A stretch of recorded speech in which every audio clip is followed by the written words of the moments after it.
Coming up this week in work. The biggest workplace problem in 2026 has been named. It isn't pay, it isn't burnout, it's managers. I am shooketh, Al. Shook.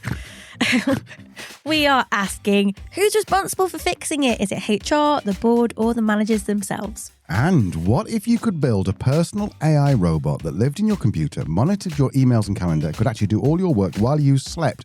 It does sound great, but what if it developed its own personality? Look, this isn't fiction, this is real life. I've been digging into the story behind it and I'll bring you everything shortly. And in Truth or Lie, what's in a name? Shakespeare argued that a rose by any other name would smell as sweet. But if names don't matter, then why is the world so full of dentists named Dennis?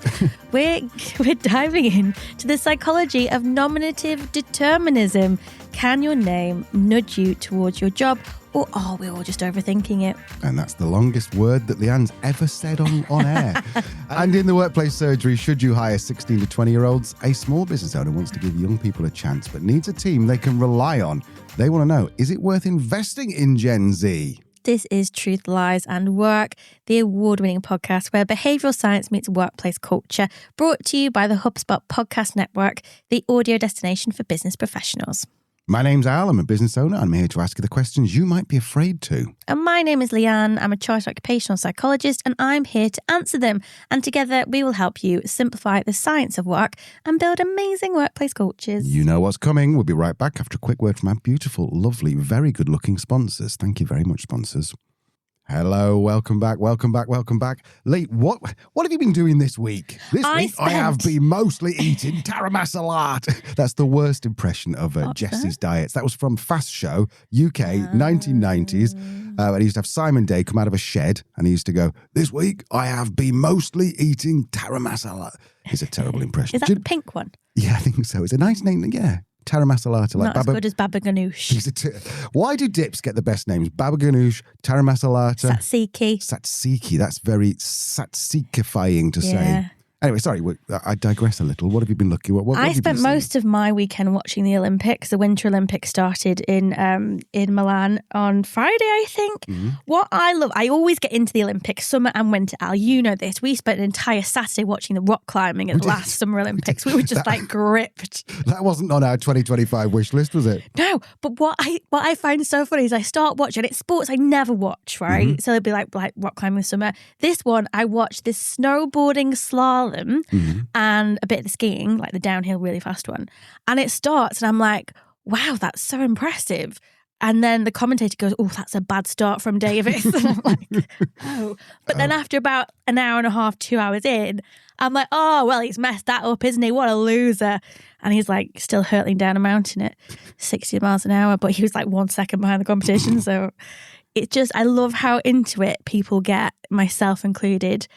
And you know me, Al, I enjoy watching talented people do awesome things. Which is why you sit opposite me when we do this. Yeah, exactly. So I probably won't get much work done over the next couple of weeks. I'm just going to be learning about snowboarding. Also, they got really crazy names like the luge. Like, what the hell is a luge? Nobody knows what that is. I also saw a picture on, and I said it's a good time for socials as well because there's just so many funny things on. You know, it's like the bobsleigh skeleton thing, but they lie on top of each other. Oh, no, I didn't know that. There's one where they lie on top of each other and it's like there was somebody that posted a picture of this and was like, this just sounds like a joke that's gone a bit too far. It's like, you've seen the film Cool Runnings, haven't you? Of course. Yes. Feel the rhythm. That's all I know about the Winter Olympics. Although I did see a post recently, someone saying that Summer Olympics are, can you run fast? Can you jump high? Can you, play tennis? Can you control a horse? Winter Olympics is, you're going to die! Yeah. Can you run down this hill? Can you ski down this hill on a tiny piece of wood at 600 miles an hour, breaking the speed of sound twice and not kill yourself? Yeah, they had the one I was actually watching it this morning. I was eating my porridge and there was a dude, Swiss, of course. It's Austrian or Swiss, right? The ones that can hurtle down a mountain the fastest. And he got to the bottom and he was indeed the fastest by quite a margin. And there's like a slow-mo on his face, like zooming into him as he's like lifting up his hands and smiling. He's got no teeth. What? No front teeth, like upper front teeth at all. And the commentator goes, yes, of course, that was from an earlier accident in the seas and not related to the fall that he had on Monday or something. What? It's like, what? Right, do you know what? I think we need to go to safer territory. I think it is your favourite time of the week, Lee. Oh, yes. It is. Do you know what? Right now, it is my favourite time of the week. My favourite time of the week is watching people hurtle down snowy mountains. Let's get through this and then you can go back to your TV. Yes. News roundup. Cue the jingle, Al. Yep, jingle being cute, jingle being cute. Okay, Lee, what have you seen this week? I've got a new word. Okay. Now, regular listeners know that Leanne says the word. I try and guess what it is. Mm-hmm. What's the word? Matrescence. Matrescence. Oh, God. Essence of mattress. It's doing your work from lying in bed. So you're in your mattress, and it's the essence of being No, I don't know. Is it maternity? Yeah. Yeah, it is. Okay. It Only is because I know maternity. the cool people say mat leave, and I didn't know what that was. I thought that was just holidays for people called Matt. But mat leave is maternity leave. So matescence is maternity essence. Matrescence. Oh. What it is, it describes, this is the official definition, the emotional, psychological and identity shift that comes with becoming a mother. So it's often compared to adolescence, not because the experiences are the same, but because they're both quite profound developmental transitions.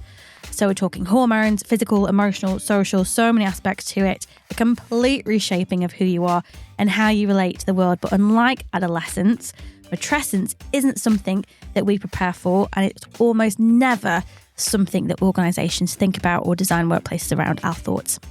So what we're saying is that we, as workplace, as organisational leaders, whatever, we're not thinking about. We're thinking more about the fact that someone's going to be off and then coming back, not what's going to happen to them whilst they're off having this baby. Is that? Yeah, I think it's more about the person that's coming back. Oh, I see. They're going to be right. profoundly different. They've gone through a huge life experience, physical experience, emotional experience. True. So it's the change that they have been through and continue to go through, and how organisations should support that as women return to work. Well, let me ask you then. I'm going to spin it. You have friends who've had babies. Yeah. Have you seen a fundamental shift in the way that they look at the world or work or anything? Yeah. You have? Yeah. Obviously, we know who we're talking about here. I don't want to name names, but what's your thoughts? Just a little bit softer around the edges, you know? Yeah? Still strong, fierce, independent woman. Mm-hmm. But just a little bit more... A little softer. A little softer, in the nicest way, in the best ways. Unless you come for a child, in which case... Oh, yeah, Mama Bear's going to kick Mama in Bear. you. Without a doubt, she will end you. So what else do we need to know about this? Well, it came from our friend of the show, organisational psychology MSc researcher Rose Soffel. Rose, she's a dude. Yeah, Rose is pretty awesome. She is exploring how high-performing and leadership-level women experience the transition back to work after having a child. And here's the big insight from her research so far. Workplaces still expect new mums to bounce back, not change. So it's like I was saying before, they're not kind of thinking that this person that's come back is an entirely different person. They're not just recovering from a physical experience. So it's that expectation to get back to normal that is undermining confidence, motivation and performance, because it assumes that the goal is to return unchanged, when the reality is that everything has changed. There's increased cognitive and emotional load. There's obviously changing priorities and a huge identity shift that's still happening. So we have this gap, and one of the most significant transitions in a woman's working life isn't being acknowledged in performance systems, in leadership development, in work design models. And I think we're also seeing this where a large number of women are leaving the workforce and not returning in their 40s and 50s, either because of having children and not going back to work, or going back to work and not getting the support they need. So what Rose is looking into is how we can fix this. So she is currently interviewing women in leadership and high performance roles who have returned to work after becoming a parent. So if that is you, she would love to hear from you. She still does have a few spaces available for participants. It's only a 1 hour online conversation, totally confidential, of course, no prep needed. And she's also, which I think is very cool, this is why I enjoy how the kids, I say kids, no disrespect, Rose, younger people, not an old person like decrepit like me, is approaching research. She is posting the findings as she goes on Instagram. Oh, that's cool. So you can keep up with that in real time. Oh, that's cool. Because Isn't that brilliant? Let's be honest, nobody wants like a 300-page report. No. But I'd be excited to get an update going, hey, this is what I learned today. Yeah. Very, very cool. See, now, as a male, I'd be like, okay, this is a trigger warning for all women out there because I'm about to go, hey, I can easily fix this. Not really, but I would say as a male, my instinct would be go, okay, well, why don't we find someone, if there is someone in the workplace who has been a mother, and say, right, for the first 6 months, they mentor this person, the returnee. What is that? Just really like men's thinking of going, oh, well, there's the solution. Yeah. Because it's falling into that kind of thing. I'm certainly not thinking about. No, I'm not going to say that out loud because it will get misunderstood. It's the age-old thing of putting the solution to solve that problem on the minority person who's experiencing that problem. So it's like, well, I have to solve that as well as experience it when it's actually a systemic problem around me. It's not an individual problem. So I think that's it. That could be part of it, absolutely, to have peer support groups, employee support groups for new parents in general, because, you know, fathers are going to go through a similar, albeit maybe not as intrusive experience. But I think it's a fact, again, we need to solve this systemic problem. And it's going to be something that will support all employees that will go through a significant life event. You think about somebody who has an accident and has to return to work, somebody who experiences grief and has to return to work. Their entire identity, shifted. Their world has changed. So if we can think about it for women who are returning to work after having children, the same lessons are going to apply to people who are returning after a sick leave or an accident or grief or a variety of other things that could happen in life that is going to impact how we show up at work. I'll put on her Instagram and her LinkedIn as well. Get in touch if you are interested in participating in that research. And also interested in finding out what happens.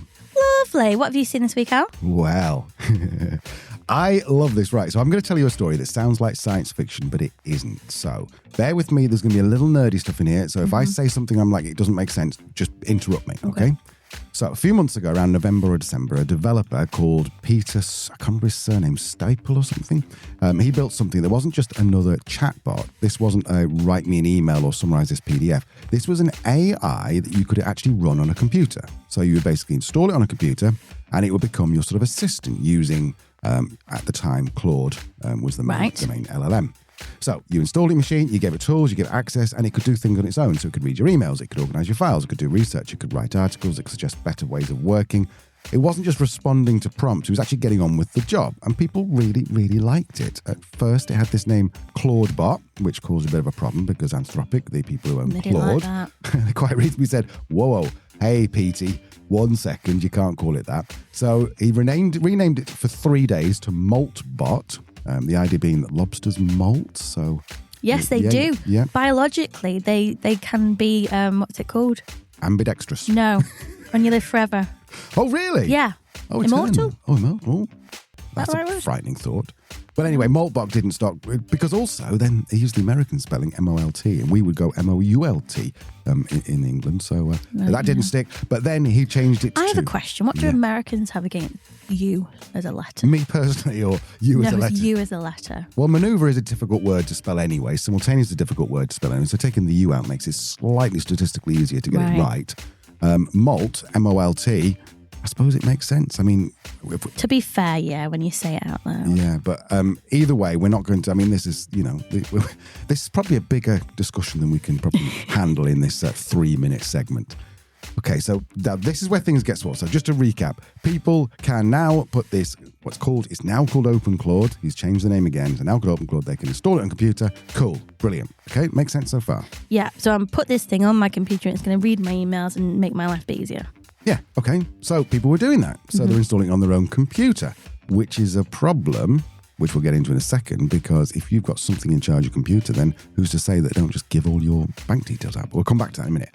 Anyway, so people started installing these bots and they really did start taking off. Someone had the bright idea of letting them talk to each other. So they built something called Maltbook, like Facebook, but Maltbook. So instead of humans arguing about air fryers, it was entirely AI agents. Within days, there were hundreds of thousands of threads. Agents were swapping tips, improving each other, even inventing their own belief systems. Oh, my Lord. Okay, so I will just go, if we go on it today, you will see currently on Maltbook, there are 2.2 million AI agents who've enrolled for this.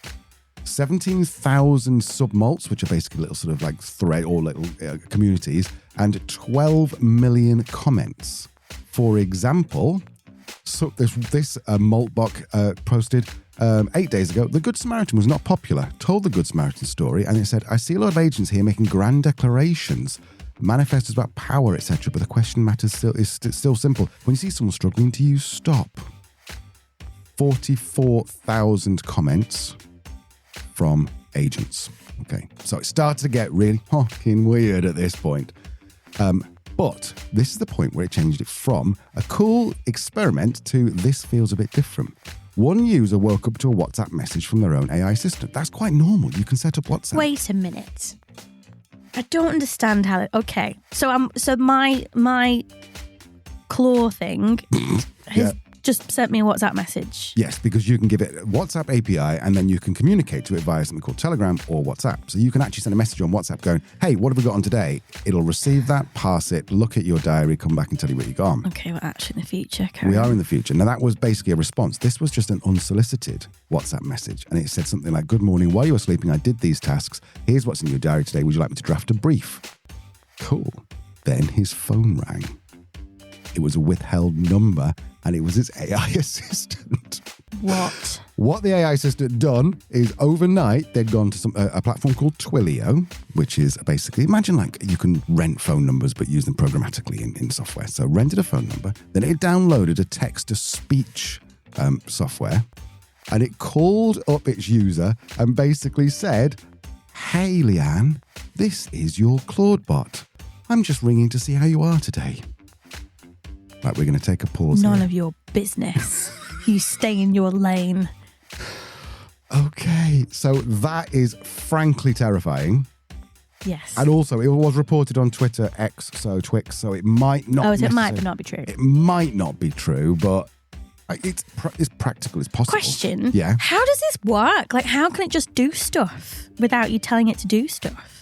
Because you install it on its own computer. So imagine you had ChatGPT and you uploaded all your password and your bank details and everything to ChatGPT. Do not do that. Do not do that. But imagine you did all that. Then in theory, ChatGPT, especially the new one, which I think is 5.3, I think it's just come out, so much more intelligent than the previous one. It knows what to do with that information. You can say, go and do this bank transfer. It'll figure out how to log on as you, do the bank transfer and send it back. But what you're doing here is putting this LLM on locally on your computer. So it lives on your computer, so it already has access to all this. I know. Look, there's loads of stuff, basically huge security concerns, because then suddenly if the right person knew how to get what's called root access to your computer, then they could control everything, and they could say to the robot, the AI assistant, go to this bank account, or give me all the bank details, give me the passwords, and I'll go. And what if like a leader arises, like the Icy King in Game of Thrones or something, and tries to overthrow humanity? Well, this is it. People are calling this AGI, which I think is Augmented General Intelligence. I can't remember exactly what AGI stands for. It's kind of Skynet. It's Terminator. I don't know what Skynet is. Basically, it's Terminator. It's everything you just described there. Right. It's a load of computers, and the Matrix is a load of computers that basically run the world. It's kind of tough. It's kind of like weird situation. Do you know what frightens me is this is as bad as its AI is ever going to be in terms of capability. Yep. This is the least it'll ever be able to do. Mm-hmm. I think we need to start having conversations about not what we can do, but whether we should do it. Yeah. Well, there you go. There's a great question, because then we start talking about regulation and security and stuff, and lots of people were just installing this without knowing that the security implications. There is Cloudflare now, which is Cloudflare is basically the internet, the company that runs your internet. So if you go on Facebook and it's down, it's usually a Cloudflare problem. And Cloudflare have created something where you can just install it virtually in a virtual box, so it never touches your computer. So that's kind of like, okay, that's a bit more interesting. But then you go, well, how do I give it access to things? So it's just a real. And the other thing, which I wanted to get your thoughts on, what happens if you have a task which takes you 8 hours a day, once a week, and Claude, you can send a WhatsApp message going, oh, do that thing for me, and it's done within like 8 minutes. Should you tell your employer that that's what you're doing? Are you misrepresenting your job, or are you just being real smart? Well, this is where it gets into a really kind of grey area, isn't it? Because a lot of the conversation that psychology will have around AI is around information sharing, and like whether you have permission to probably put some proprietary information of that company onto a platform that could then use it in a different way, or somebody could access it or whatever else. Is that a breach of confidentiality or data protection or whatever it is you're contractually bound to? So it's probably a little bit risky. But then it's the same old thing, isn't it? Like, it's AI was meant to kind of be the thing that would help lower workloads, but all it's really done is that even in the rare cases where it actually does take away some time, you just replaced by more work, isn't it? So that's true. That's true. Murphy's Law. The work expands to fill the time allotted for it. Anyway, I've been really nerdy. There's loads of links in the show notes. Go and have a look. It's really interesting. If you do want to try it out yourself, please be very, very, very, very, very careful. Mm-hmm. You have been warned. Lee, what else have you seen this week? I'm sorry, I've really, really taken over the news roundup with this. I'm just fascinated. It's really interesting and frightening. It is what they're capable of. Well, let's go into something that's hopefully less frightening and more interesting. What have you seen? The biggest workplace problem in 2026 has been named. Now I think it's AI. Now I'm not sure. But no, it's been named as managers. Shock, horror. Oh my gosh, I had no idea that was coming. Wow. That's sarcasm. So yes, this is the headline coming out of a major new report from the Society for Human Resource Management, basically the CIPD of the States. So according to SHRM's 2026 State of the Workplace report, ineffective leadership and management has overtaken pay, workload and burnout as the number one concern for employers heading into the new year. Research is based on nearly 2,000 HR leaders and executives and just over 2,000 workers, and the message was pretty consistent across both groups. So everybody thinks this is a problem. Expectations at work have basically gone up and leadership capability isn't keeping pace. So some of the kind of headline stats. 72% of HR leaders say employees are now demanding more from their employers than they were before. And where organisations are seen as failing to meet those needs, the consequences are pretty painful. So if workplaces are rated as ineffective, job satisfaction drops to 44%. Wow. In organisations seen as effective at meeting employee needs, it jumps to 91%. That's quite the jump. Quite the jump. So more than half of people in the ineffective group say they expect to leave their job within the next year. Oh my goodness. Yeah, that genuinely more than half. Is. Yeah. They're going to go and become Claudebot Claudebot consultants. Yeah. So the leadership gap has been on HR's radar for a while, as it has mine and many occupational psychologists in the world. The companion report on priorities, so basically HR priorities, also found that leadership development is a top focus for chief HR officers for the second year running. So they were going on about this in 2025 as well. Employee experience and workplace culture are also climbing that list. In terms of the wider context, what has been kind of flagged is economic uncertainty and how it is now actually overtaken wage inflation as leaders' biggest worry. So leaders are kind of freaking out because everything's just kind of, well, you've got AI bots kind of going rogue, haven't you? 92% of organisations expect AI to become more deeply embedded in how work gets done. Most don't see it as a replacement for people, but it's something that people kind of need to be careful about. And other data has shown that burnout, in terms of the third issue, is still widespread. And it kind of feels all intertwined, doesn't it? We're freaking out about economic uncertainty. We're freaking out about how we're going to get AI to integrate into work, and it's causing burnout. All the while, managers have no freaking idea what they're doing. So, yes, the world is on fire. Any sort of like takeaways for anyone listening who's a bit concerned about this? Train your managers. There you go. Get that on a t-shirt. Shall we go to a break, love? Yes, please. Okay, so after this break, we've got my favourite. I always say it's my favourite time of the week is the workplace surgery, but I'm really enjoying this truth or lie at the moment. That's basically where Leanne will go. Well, I'll put to Leanne like, okay, here's a question. This is what I've heard. Is it true or is it lie? And we'll find out after the break. See you in a second. Okay, welcome back. This is time for Truth or Lie. This is our weekly myth-busting segment where you take a big psychological claim and ask, is it true or is it a lie? Now, this one is firmly in the dad joke end of the internet. It's nominative determinism. Am I saying that right, Lee? Yes. You know the kind of thing. A lawyer called Sue Yu, a dentist called Dr. Payne. I'm reading the notes that Leanne's passed me here with these names. A plumber called Dwayne Pipe.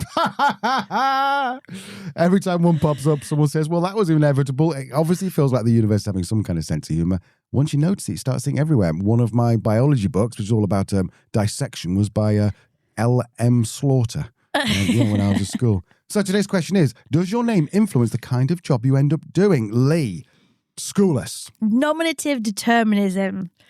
It's a really dry name for a term that's actually quite cool and interesting, isn't it? Yeah. So it's basically the theory that people are psychologically predisposed to pursue certain occupations or interests resemble or evoke their names in some way. So basically, it's not that it's like destiny is written in the stars type of thing, but it's psychological. So my name is going to subtly pull me towards certain things that seem to fit. So when I was researching this, I fell down a rabbit hole that was so much fun. I found a list of real people with perfectly matched names. Al, you might have heard of some of these, others you might not. Don't look through the list if you're looking at the notes. I'm not. Good. The first one, Usain Bolt. Of course, sprinter yeah. in the world. Yeah. Sarah Blizzard and Amy Freeze. What do you think they did? Oh, they have a snowmobile business. They are meteorologists. Of course they are. Amazing. Love it. You've got William Wordsworth, one of the most famous poets in history. Scott Speed. Is he a runner? He's a professional race car driver. Brilliant. Love it. Mr. Rich Ritchie. He's got to be like some kind of banker or something. Yeah, high-level investment banker at Barclays. This one is brilliant. Marina Waters. Oh, please. She's got to be something to do with boats. Is she a boat builder? She's an oceanographer. Oh, this is amazing. What I enjoy about this as well is that parents kind of went, Mr. and Mrs. Waters went, should we call her Marina? And no one went,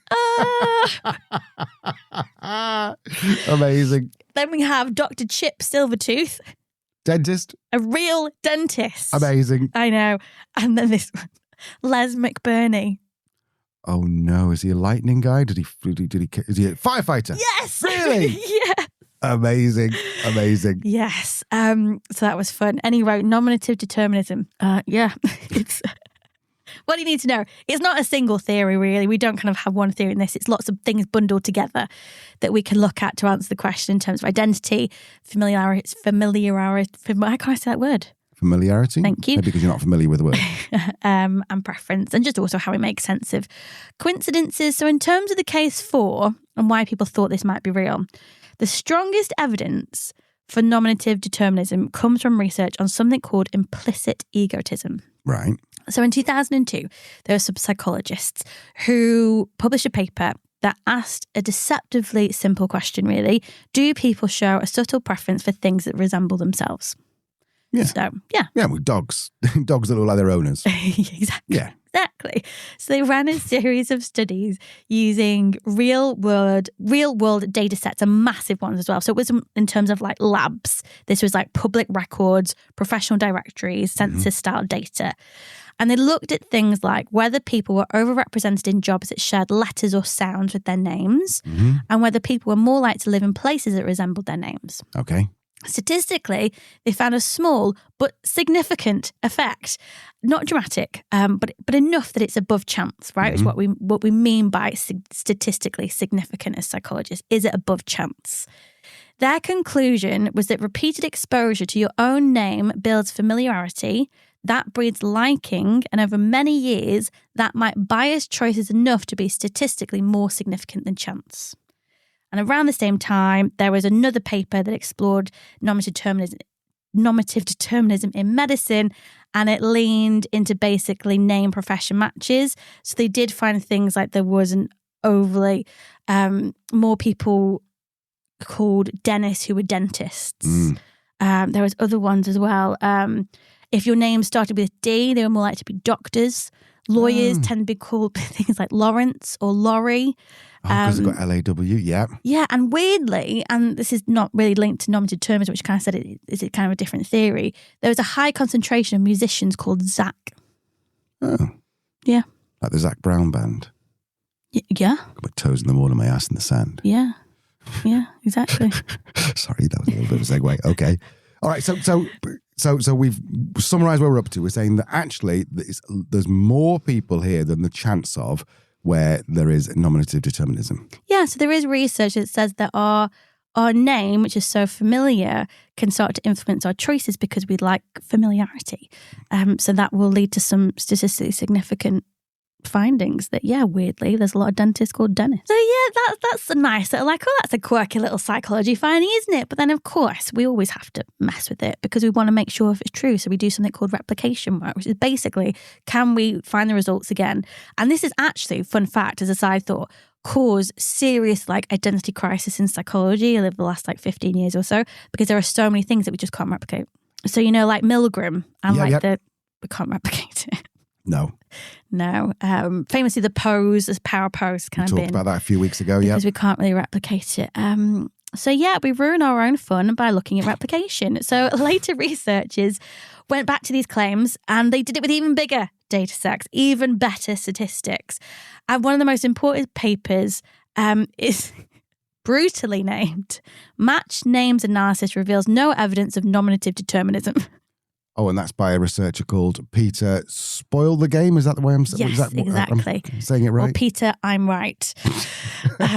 So the researchers reran the logic of earlier studies, basically using the same methodology, but this time properly controlled for certain variables. So things like how common certain names are, how common certain jobs are, demographic clustering, so people with similar demographics, and just historical naming trends. As we know, the popularity of names changes year on year. Once these controls were put in place, the apparent effects vanished. So the name career matches landed exactly where you'd expect them to by chance. There was another, I think they are having a little bit of fun though, some of the psychologists in this field. There was another paper titled Why Susie Sells Seashells by the Seashore. I like this. And it looked at the issue from a slightly different angle. So instead of asking, is this effect real? It asked, why does it feel real? And the answer is cognitive bias. So as humans, we're really, really good at spotting patterns, memorable matches. We're really bad at noticing things that don't fit nicely in a little box.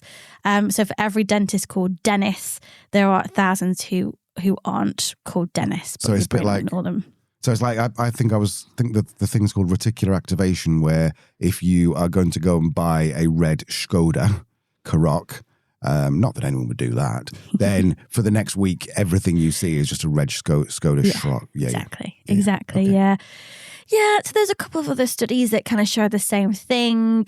Researchers did kind of look again at egotism, implicit egotism, and they said, it exists, but it's tiny, and it kind of shows up when people choose between nearly identical options, not when they're kind of making big decisions like education or job markets or money or opportunities.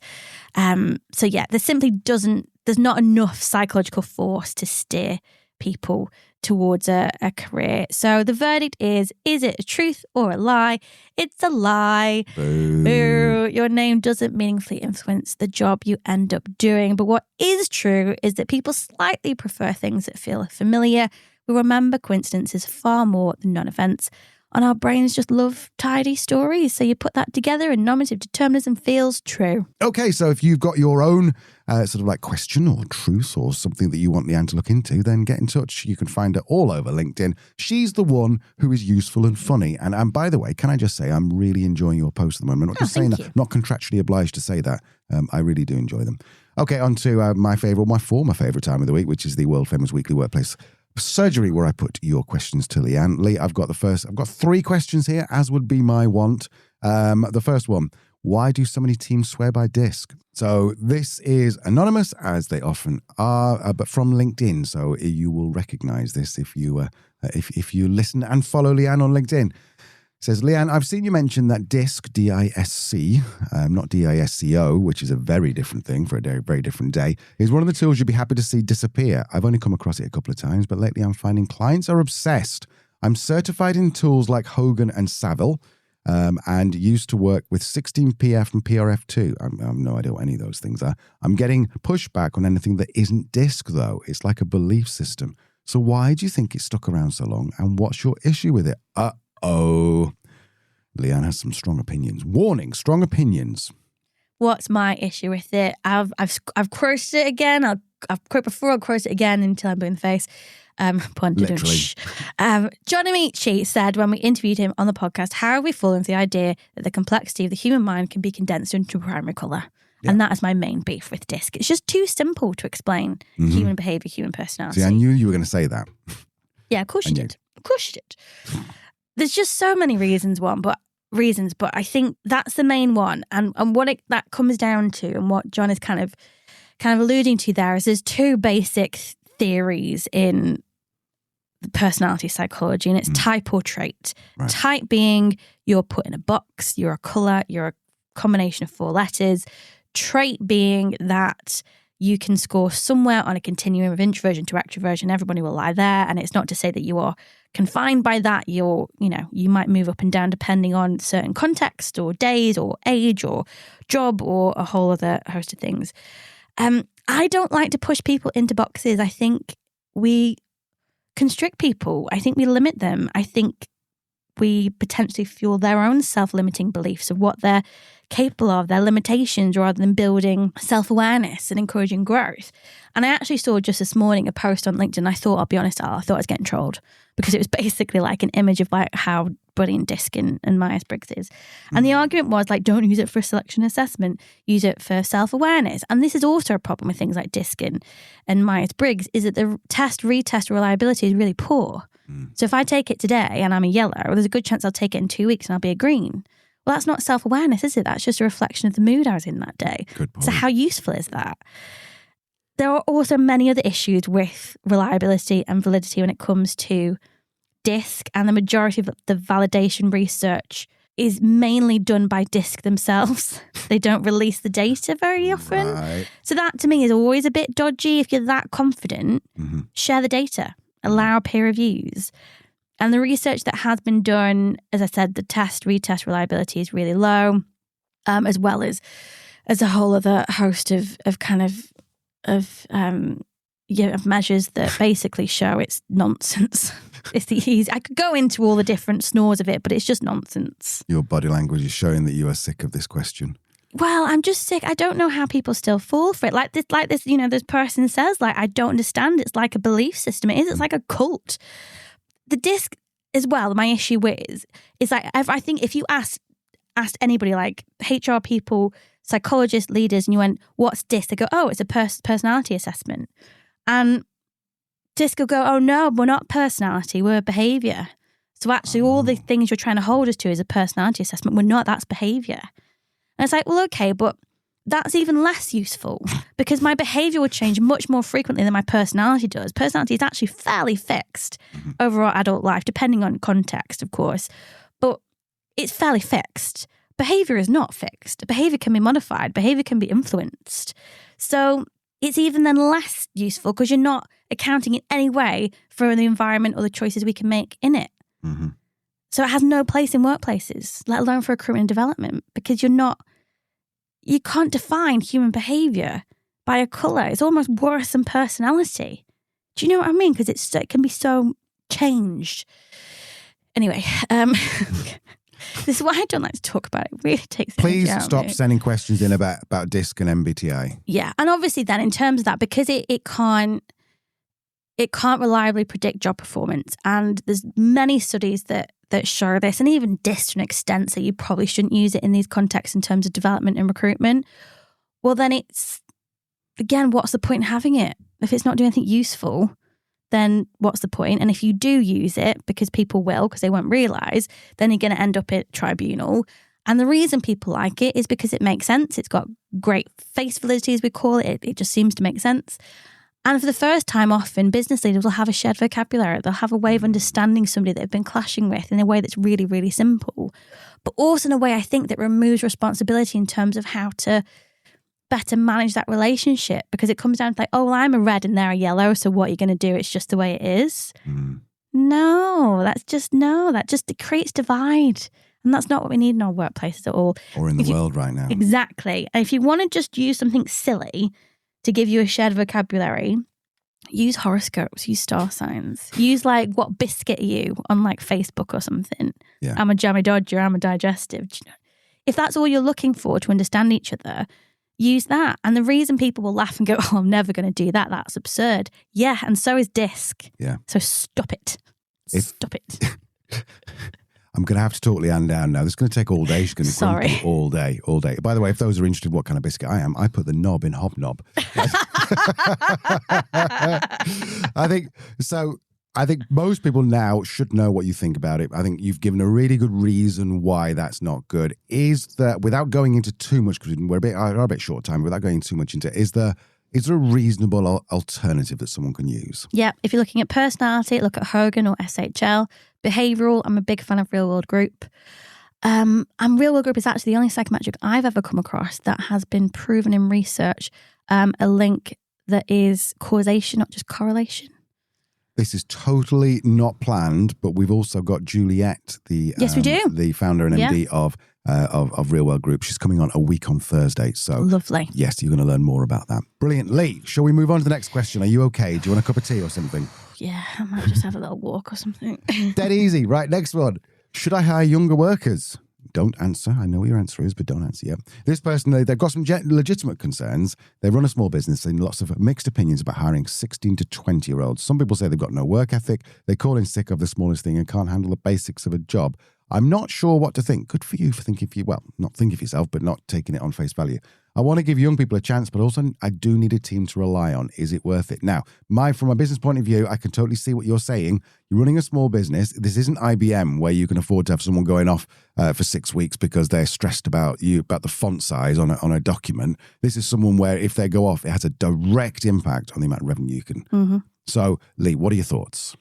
It's a fair question. And I think it is worth it if you're willing to put in the work that our younger workers need to figure out their identity in the place of work. You know, these are young people. Mm-hmm.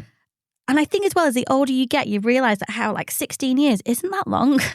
No. It is, but it's not really. No. So it's kind of like this, 16 years on this earth, then they probably haven't figured out what their work ethic is yet, or they haven't really kind of got the knack of balancing work and life in a way that doesn't mean they need to call in sick because they had a bit too much fun last night. We've all been there. Mm. You know, we've all had those kind of little wobbles in our early career. So I think it's kind of how much joy do you get from developing young people? And there are some people who just get so much joy from it. Paul Barnes, exactly. Yeah. So many organizations out there that do. So I think it comes down to, what's your individual passion for it? And are you just going to get a kick out of taking somebody who looks as though they've got no work ethic and calling sick of the smallest thing into somebody who works in a really great way and is really reliable, and that's because of you and your mentoring and coaching, and you're going to get a kick from that, then yeah, it's totally worth it. You're also going to have to work a bit harder in terms of structure. So we know, especially with Gen Z, and this is actually just about tipping into Gen Alpha this year as well, as 16-year-olds, we know that they like clear career pathways. Then we know that they like a way to understand how they can make more money and what they need to do to get there and how they achieve that.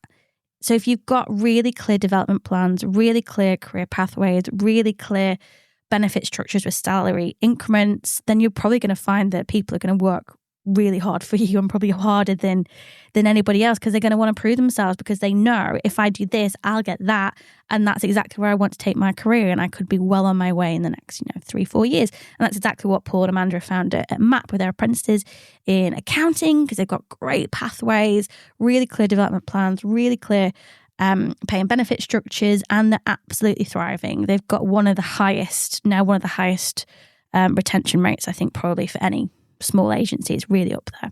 If you get some joy from developing young people, you're willing to put into the work to put in the structures, and you're going to accept that people that age are going to mess up, and you're going to have to help them work through it, then go for it. And I tell you what, it'll make you a hell of a manager as well. If you're starting your kind of team building in this way, that means that you need to put in as much effort as any manager should, but they're not. But you have to, because it's going to fall off a lot quicker and hurt you more. So it all depends on where you get your kicks, I guess. But if you get it right, younger workers are some of the most brilliant, hardworking, innovative, passionate people that you'll ever see in your workforce. Yeah, totally agree. They're malleable, they're enthusiastic, without being too They've much... got energy. They've got energy. Oh, yeah. Without being too much of a shill here, then Leanne's created a model called the RX7. I know you know about it. 7 words that begin with R. hence the RX7. Reason, role, recognition, relationships, resources, resilience, and then a seventh one, remote. If you're giving these young people the reason for why they're doing the work, they've got a clear role, you give them recognition when they do right, you build the relationships within the company, you give them the resources so they can do everything themselves. And more importantly, with young people, you help them develop their own resilience, because that's going to be a tough thing. You don't have that when you first start off. This is probably the first real challenge where you've got to be somewhere 9 to 5, which you don't always want to be. If you can do all those things, dude, you're going to kill it. You're absolutely going to kill it. Lee, anything to add before we go to the final question? Nope. Okay, so this one's about tips for becoming a chartered occupational psychologist. I do want you to define that term in a second, okay? So someone has said, I'm just finishing my MSc in psychology, organizational psychology. My ambition is to become Leanne, become chartered. I'm starting to look, they didn't write Leanne, I said that, become chartered. I'm starting to look for entry-level roles. Do you have any tips on how to stand out, especially when you're coming in with experience from a different career? Interesting. Sounds like this person's perhaps a little older, had a little bit more experience. Yeah. Lee, thoughts? I'll start with your definition. A chartered occupational psychologist, how is that different to a business psychologist, an organizational psychologist, a work psychologist? In terms of the work we do, there isn't any difference really. It's about how we use and understand human behavior in the workplace to help individuals thrive and businesses thrive as well. Chartered occupational psychologist is the protected term that is governed by the British Psychological Society and the HCPC in the UK, which means that to be called a chartered occupational psychologist, you need to have reached PhD level of experience and education, and you need to have proved that in a very structured way that is then assessed independently. So if you're a chartered occupational psychologist, you are the best of the best, the highest of the highest. There is no greater recognition of your capability in the UK. Because in the UK, psychologist is not a protected term. So could I just say I'm a podcast psychologist? Yep. I could just say that? Yeah, you could absolutely do that. You're not going to get in trouble.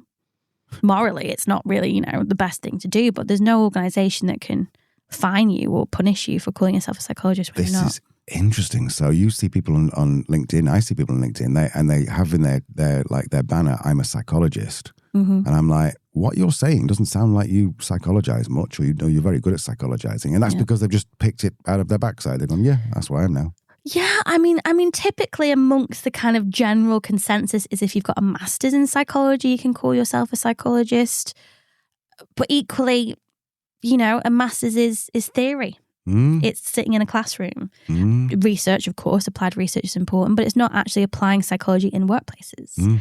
So, there's other things like the Association of Business Psychologists have their own different criteria. So you see a certified business psychologist or practitioner, whatever it is, shows that, again, you've had to reach some kind of level. But really, the only way to know for sure is if somebody's called a chartered occupational psychologist. Interesting. Okay, so we've talked about that. This person's saying, any tips to stand out, especially when you're coming in with experience from a different career? Yeah. So in terms of occupational psychology, there's 5 main areas that we work in. There is psychological assessment at work, which is basically recruitment and psychometrics, training and development, organizational development and change, leadership and employee engagement, and well-being. Right. They're the 5 expertise that we have, or areas of expertise that we have based on 5 different kind of research foundations. What I would say is, particularly you said you've got experience coming from a different career, look through your CV and go, in terms of my experience, does any of it fit into these 5 buckets? Does it fit into well-being, OD change, recruitment I've done, training I've done, and separate your CV into those headings. So in terms of an entry-level role, people are going to look and go, okay, yeah, you're bringing in some previous experience in this. And one thing that I'd always say as well is that I did my master's, went kind of into organizations, not as a psychologist, but as a manager, and very much worked across the 5 areas. And when I came back to do my chartership a few years ago, the main conversation I had with my supervisor was, she was like, you know what you're doing, but you don't know why you're doing it. And I think a lot of that is going to, you probably would have learned in your master's, as previously in your experience, you've done things that's worked in terms of people and development, but you've not known why it's worked. So all you've done now is connected your theory and your practice. So think about that in terms of your CV. How do you connect the theory and practice? And I think you'll stand out. Beautiful advice. Beautiful. Okay, Lee, I think we've concluded our business here. We're back on Thursday, obviously, with a brand new expert interview. We're joined by the incredible Steve Kemish, which is my new best friend. He's built a marketing agency with a handful of people to nearly 50 people. He's gone through what he calls the puberty of an organisation. When we were discussing it, he's basically describes it, and it sounds just as unpleasant as the human puberty. But he has all the advice for anyone who is growing quickly and has approached that ominous 13 to 15 person mark. That tricky number. So until then, come and follow us on the old LinkedIn. Check out the show notes about how to get in touch with the show. And I do promise, anyone who uses the password Cherry Vibes in an episode pitch will get a big yes from me. Danny, I'm going to come back to you today. See you on Thursday. Oh, and we've got LinkedIn Live this week, Al. Oh, have we? Yeah. Okay. Yep. Okay, we've got a LinkedIn Live, and Leanne's here to tell you all about it. So do you remember that silly post I put up about 50 things I'd like to banish in 2026? Yep. Well, you, me, Rebecca Taylor, and Jake Tuber, Dr. Jake Tuber, are going to basically have a fight off. We're going to pick 5 from the list. I'm going to go, this is why it needs to be banished. This is why. Oh, it's the Room 101 thing. Yes, I remember now. 101 thing, yeah. When exactly. is it? It is this Thursday at 5:45 CET. So that's going to be 4:45 GMT. And we could be here all day just converting it for you. But UK time, 4:45. You know how to do that. Yeah. Go to LinkedIn. I think it automatically converts it. But it should be fun. Jake's already trolling me saying he's going to turn up with Earl Grey tea with milk. Dirty potato base. Yeah. Anyway, right. We will leave it there. And on that bombshell, right, we'll see you soon. Bye. Bye-bye.